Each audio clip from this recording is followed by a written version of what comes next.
ओम शांति। 8 मार्च 2024 प्रातः मुरली। ओम शांति। बाप दादा मधुबन। मीठे बच्चे, बाप की सकाश लेने के लिए खुशबूदार फूल बनो। सवेरे सवेरे उठ कर याद में बैठ प्यार से बाबा से मीठी मीठी बातें करो। प्रश्न: बाप को सब बच्चे नंबरवार याद करते हैं, लेकिन बाप के बच्चों को याद करते हैं। बाप को सब बच्चे नंबरवार याद करते हैं, लेकिन बाप किन बच्चों को याद करते हैं?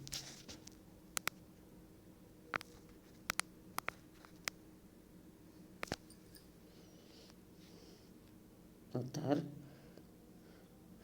जो बच्चे बहुत मीठे हैं, जिन्हें सर्विस के बिना और कुछ सूझता ही नहीं, जो अति प्रेम से बाप को याद करते, खुशी में प्रेम के आंसू बहाते, ऐसे बच्चों को बाप भी याद करते हैं। बाप की नज़र फूलों तरफ जाती है, कहेंगे फलानी आत्मा बड़ी अच्छी है।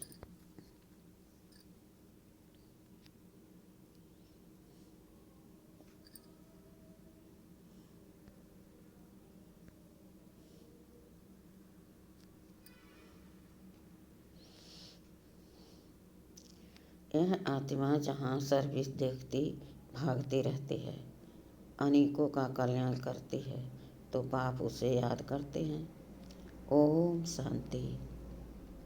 बाप बैठकर सब आत्माओं को समझाते हैं। शरीर भी याद पाता है तो आत्मा भी याद पड़ती है। शरीर बिगर आत्मा को नहीं याद किया जा सकता।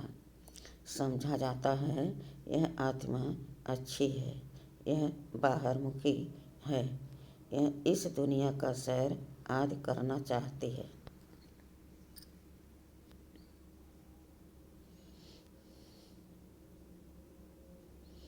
यह उस दुनिया को भूली हुई है।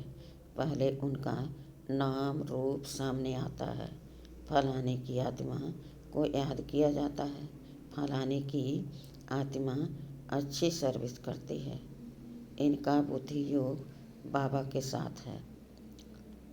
इनमें यह गुण है। पहले शरीर को याद करने से फिर आत्मा याद आती है।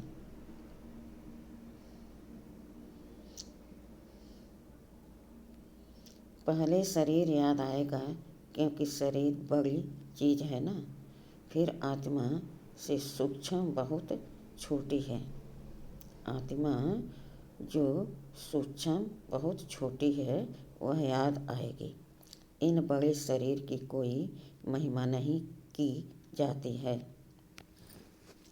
महिमा आत्मा की ही की जाती है। इनकी आत्मा अच्छी सर्विस करती है। फलाने की आत्मा इनसे अच्छी है। पहले तो शरीर याद आता है। बाप को तो अनेक आत्माओं को याद करना पड़ता है। शरीर का नाम याद नहीं आता, सिर्फ रूप सामने आता है। फलाने की आत्मा कहने से शरीर जरूर याद पाता है। जैसे समझते हो, इस दादा के शरीर में शिव बाबा आते हैं, जानते हैं इनके तन में बाबा है। शरीर जरूर याद पड़ेगा। पूछते हैं हम कैसे याद करें? शिव बाबा को ब्रह्मा तन में याद करें या परम धाम में याद करें? बहुतों का प्रश्न उठता है। बाबा कहते हैं याद तो आत्मा को ही करना है, परंतु शरीर भी जरूर याद आता है। पहले शरीर फिर आत्मा। बाबा इनके शरीर में बैठा है।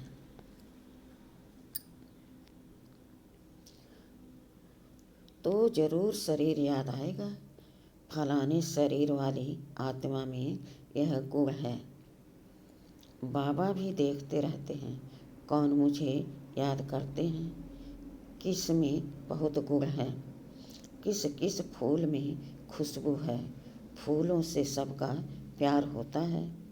गुलदस्ता बनाते हैं, उसमें राजा रानी प्रजा भिन्न भिन्न फूल पत्ते आदि सब बनाते हैं।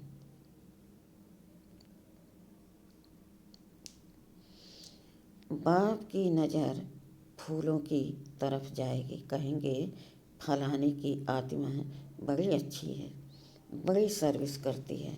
आत्मा अभिमानी में रह बाप को याद करते रहते हैं। जहाँ सर्विस देखते हैं वहाँ भागते हैं। फिर भी सवेरे उठकर याद में बैठते होंगे तो किसको याद करते होंगे ना।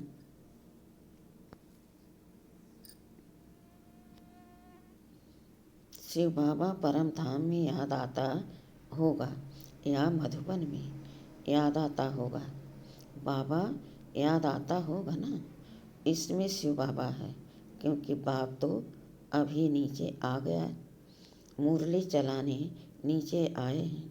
इनका अपने घर में तो कोई काम नहीं होगा, वहाँ जाकर क्या करेंगे। इस तन में ही प्रवेश करते हैं तो पहले जरूर शरीर याद आएगा, फिर आत्मा। फलाने शरीर में जो आत्मा है यह अनन्य अच्छी है, इनको सर्विस बिगर कुछ सूझता नहीं है, बहुत मीठी है। बाबा बैठे रहते हैं, सबको देखते रहते हैं। फलानी बच्ची बहुत अच्छी है, बहुत याद करती है।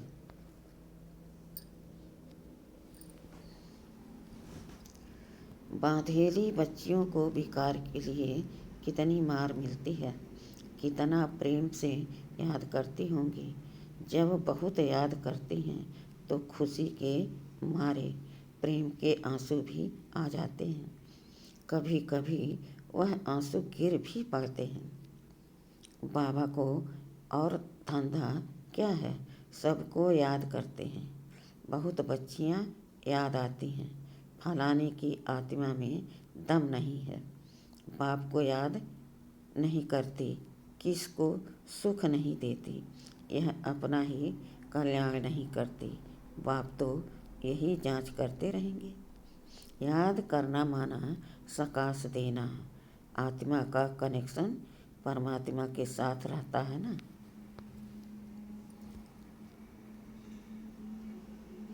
एक दिन आएगा जबकि बच्चे योग में बहुत रहेंगे, यह भी किसको याद करेंगे तो झट साक्षात्कार होगा। आत्मा तो है छोटी बिंदी, साक्षात्कार करें तो भी कोई समझ न सके। फिर भी शरीर ही याद आता है। आत्मा है छोटी परंतु याद करती है तो उनकी आत्मा पावन बनती जाती है। बगीचे में वैरायटी फूलों होते हैं। बाबा भी कहते हैं यह बहुत अच्छा खुशबूदार फूल है। यह इतना नहीं तो पद भी कम होगा। बाबा के जो मददगार बनते हैं वही ऊंच पद पाते हैं। वह भी जो बाप को याद करते रहते हैं, ब्राह्मण से ट्रांसफर हो देवता बनते हैं।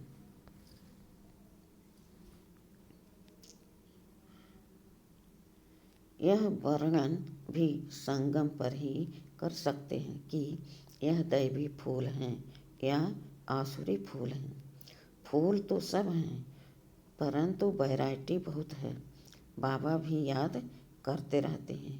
टीचर अपने स्टूडेंट को याद करेंगे ना। यह कम पढ़ते हैं, दिल में तो समझेंगे ना। यह बाप भी है टीचर, यह बाप भी है टीचर भी है। बाप तो है ही, टीचर पने का जास्ती चलता है। टीचर को तो रोज़ पढ़ाना है। इस पढ़ाई की ताकत से वह पद पाते हैं। सुबह को तुम सब भाई बाप की याद में बैठते हो। वह सब्जेक्ट है याद की, फिर मुरली चलती है, वह है पढ़ाई की। सब्जेक्ट मुख्य है ही योग और पढ़ाई। इन उनको ज्ञान और विज्ञान भी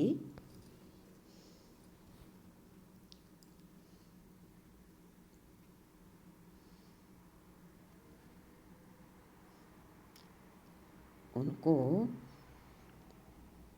ज्ञान और विज्ञान भी कहा जाता है। यह ज्ञान विज्ञान भवन है जहाँ बाप आकर सिखलाते हैं। ज्ञान से सारे सृष्टि की नॉलेज मिल जाती है। विज्ञान माना तुम युग में रहते हो जिससे तुम पावन बन जाते हो।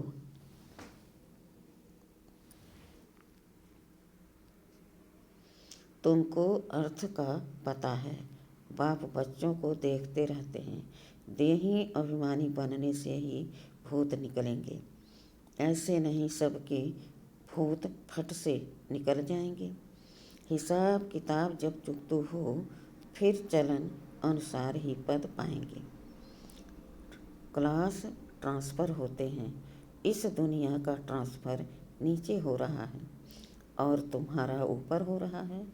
कितना फर्क है। वह कलीबी सीढ़ी नीचे उतरते जाते हैं और तुम पुरुषोत्तम संगम की सीढ़ी ऊपर चढ़ते जाते हो। दुनिया तो यही है, सिर्फ बुद्धि का काम है। तुम कहते हो हम संगम युगी हैं। पुरुषोत्तम बनाने के लिए बाप को आना पड़ता है। तुम्हारे लिए अब पुरुषोत्तम संगम युग है। बाकी सब घोर अंधियारे में हैं।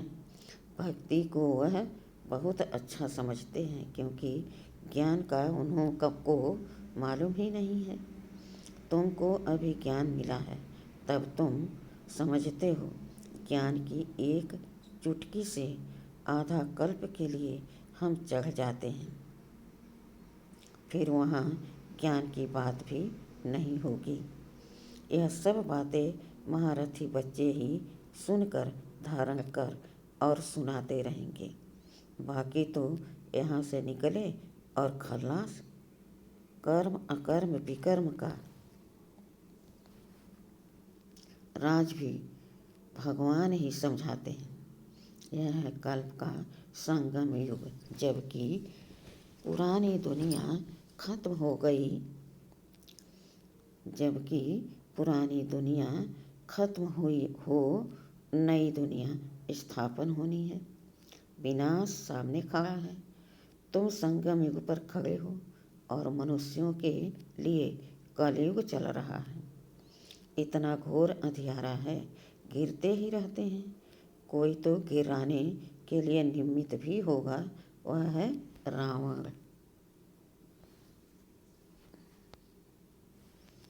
इस सभा में वास्तव में कोई पतित बैठ नहीं सकता। पतित वायुमंडल को खराब करेंगे। अगर कोई छिप कर आकर बैठते हैं तो उनको चोट भी लगती है, एकदम गिर पड़ेंगे। ईश्वरी सभा में कोई दैत्य आकर बैठते हैं तो झट पता पड़ेगा। पत्थर बुद्धि तो है ही, बाकी भी पत्थर बुद्धि हो जाएगा। 100 गुना दंड पड़ जाएगा। अपने को नुकसान पहुंचाएंगे। कहते हैं हम देखेंगे, इनको पता पड़ता है। हमको क्या पड़ी है, जो करेगा सो पाएगा। हमको जानने की ज़रूरत नहीं, बाप से सदैव सच्चा रहना है। कहते हैं सच तो बिठो नच। सच्चे रहेंगे तो अपनी राजधानी में भी डांस करेंगे। बाप है ये तुथ सत्य, तो बच्चों को भी तुथ बनाना चाहिए। बाबा पूछते हैं शिव बाबा कहाँ है? कहते हैं इसमें है। परम धाम छोड़कर दूर देश के रहने वाले आए, देश पर आए। उनको तो अब बहुत सर्विस करनी है। बाप कहते हैं मुझे रात दिन यहाँ सर्विस करनी पड़ती है। संदेशियों को भक्तों को साक्षात्कार कराना पड़ता है तो यहाँ ही, वहाँ तो कोई सर्विस नहीं। सर्विस बिगर बाबा को सुख नहीं आए। सारी दुनिया की सर्विस करनी है। सब पुकारते हैं, बाबा आओ। कहते हैं मैं इस रथ में आता हूँ। उन्होंने फिर घोड़े गाड़ी बना दी है। अब घोड़े गाड़ी में श्री कृष्ण कैसे बैठेंगे? ऐसे भी नहीं कोई शौक होता है घोड़े गाड़ी पर बैठने का। देही अभिमानी और देह अभिमानी बनने की बातें संगम युग पर ही होती है और सिवाय बाप के यह बातें और कोई समझा भी नहीं सकते हैं। तुम भी अभी जानते हो, पहले नहीं जानते थे। क्या कोई गुरु ने सिखाया? गुरु तो बहुत किए, कोई ने भी नहीं सिखाया। बहुत लोग गुरु करते हैं, समझते हैं कोई सी शांति का रास्ता मिल जाए। बाप कहते हैं शांति का सागर तो एक बाप ही है, वह साथ ले जाते हैं। सुख धाम शांति धाम का किसको पता ही नहीं है। कलयुग में है शूद्र वर्ण, पुरुषोत्तम संगम युग पर हैं ब्राह्मण वर्ण। इन वर्णों का भी तुम्हारे सिवाय कोई को पता नहीं है। यहाँ तो सुनते हैं, बाहर निकलने से सब कुछ भूल जाते हैं। धारणा होती नहीं। बाप कहते हैं कहाँ भी जाओ, कहाँ भी जाते हो, बैच पड़ा हो, इसमें लज्जा की बात नहीं है। यह तो बाबा ने बहुत कल्याण के लिए बनाया है। किसको भी समझा कर दो कि कोई सेंसेबल होगा तो कहेगा इस पर आपका खर्चा होगा, इस पर आपका खर्चा हुआ होगा। बोलो खर्चा तो होता ही है, गरीबों के लिए फ्री है। वह धारणा कर लें तो ऊंच पद पा सकते हैं। गरीब के पास पैसे ही नहीं तो क्या करेंगे? कोई के पास पैसे हैं परंतु मनहूस हैं। इसने प्रैक्टिकल करके दिखाया। सब कुछ माताओं के हवाले कर दिया। तुम बैठ सब कुछ संभालो, क्योंकि अब तो यह ज्ञान मिला है कि पिछाड़ी में कुछ भी याद न आए। अंतकाल जो स्त्री सिमरे, बड़ी बिल्डिंग्स आदि होंगी तो अवश्य याद पड़ेंगी, परंतु थोड़ा भी ज्ञान सुना तो प्रजा में जरूर आएंगे। बाप तो है ही गरीब निवाज। कोई कोई के पास पैसे होते हैं तो भी मनहूस होते हैं। ऐसे नहीं समझते कि पहला वारिस तो शिव बाबा है। भगवान वारिस तो भक्ति मार्ग में भी हैं। ईश्वर अर्थ देते हैं। क्या वह कंगाल है जो उनको देते हैं? समझते हैं ईश्वर के नाम पर गरीबों को देंगे तो ईश्वर एवज में देंगे, दूसरे जन्म में मिलता है। तो कहते हैं दे दान तो छूटे ग्रहण। बाप को सब कुछ दे दिया। शरीर, मित्र, संबंधी आदि सब कुछ बाबा को समर्पण कर दिया। यह सब कुछ आपका है। इस समय सारी दुनिया पर ग्रहण लगा हुआ है, वह कैसे एक सेकंड में छूटता है। काले से गोरे कैसे बनते हैं, यह अब तुम ही जानते हो। फिर औरों को समझाते हो। जो कहते हैं हम अंदर में समझते हैं, परंतु किसको समझा नहीं सकते हैं, वह भी कोई काम के नहीं। बाप कहते हैं दे दान तो छूटे ग्रहण। हम तुमको अविनाशी ज्ञान रत्न देते हैं वह सबको देते जाओ। तो भारत पर व सारी दुनिया पर जो राहु का ग्रहण लगा हुआ है वह कैसे छूटे।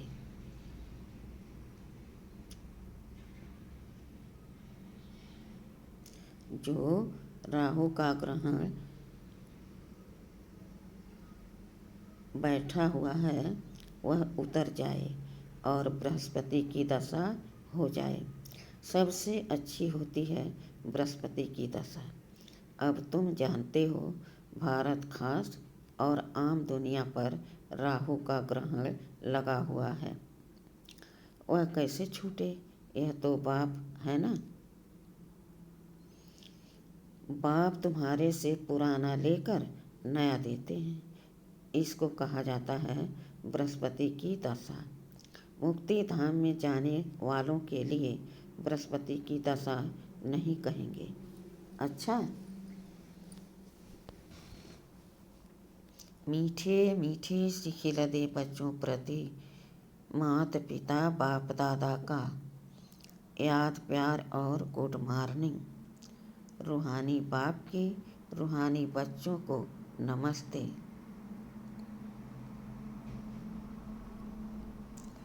धारणा के लिए मुख्य सार।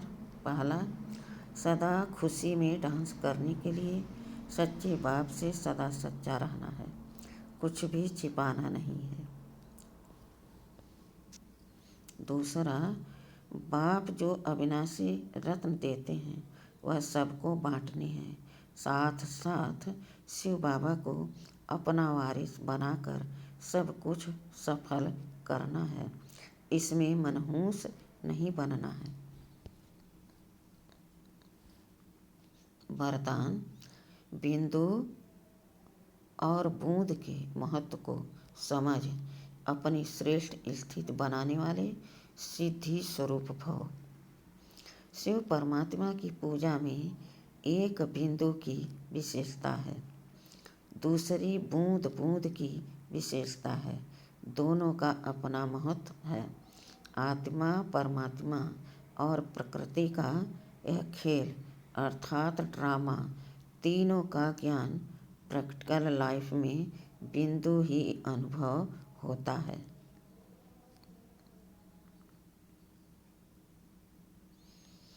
और बूंद है शुद्ध संकल्पों की स्मृति, जिससे मिलन की सिद्धि का अनुभव होता है। रूह रिहान में प्राप्तियों की शीतल बूंदें बाप पर डालते हो, इसी से ही श्रेष्ठ स्थिति बन जाती है। इसी का यादगार भक्ति में भी चला आता है।